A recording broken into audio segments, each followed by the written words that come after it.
रोज़मर्रा अशिया के मुसलसल बढ़ते निर्खों ने गरीब और तबके की ज़िंदगी अजीरन कर दी है। आटा, चीनी, घी और दालों की कीमतों में 2 से 3 रोज़ में 10 से 20 रुपए फ़ी किलो का इजाफा हुआ है।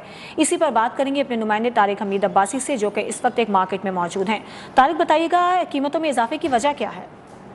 अजनबी मुल्क में बढ़ती हुई महंगाई और बेरोजगारी की वजह से लोग परेशान हाल नजर आते हैं। इस वक्त मैं टंडो अलैयार के मेन बाजार के अंदर मौजूद हूँ, जहाँ पर आटा हो, चीनी हो, दाल हो, चावल हो, हर चीज़ जो है कि आसमानों से बातें करती हुई दिखाई दे रही है। चीनी 2 रोज़ में फ़ी किलो की कीमत में 5 रुपये इजाफा हो गया। आटे का भी जो है कि फ़ी किलो की कीमत में 10 रुपये का इजाफा कर दिया गया। इस वक्त जो चीनी है 130 से 135 रुपये फ़रोख्त की जा रही है। आटा जो 140 से 150 रुपये फ़रोख्त किया जा रहा है। जो दाल है मूंग की, वो 250 रुपये किलो थी, वो बढ़ के अब 280 रुपये यहाँ पे फ़रोख्त की जा रही है। इस वक्त मेरे साथ टंडो अलैयार का एक शहरी मौजूद है, उनसे जान लेते हैं इस महंगाई के हवाले से वो क्या कहते हैं। जी, आप बताएं कि महंगाई का इतनी बेकाबू इस तरफ। बिस्मिल्लाहिर्रहमानिर्रहीम। महंगाई से अरूज पे पहुंच गई है, जो सी हमारी इंतजामिया बिल्कुल खामोश होकर बैठी हुई है।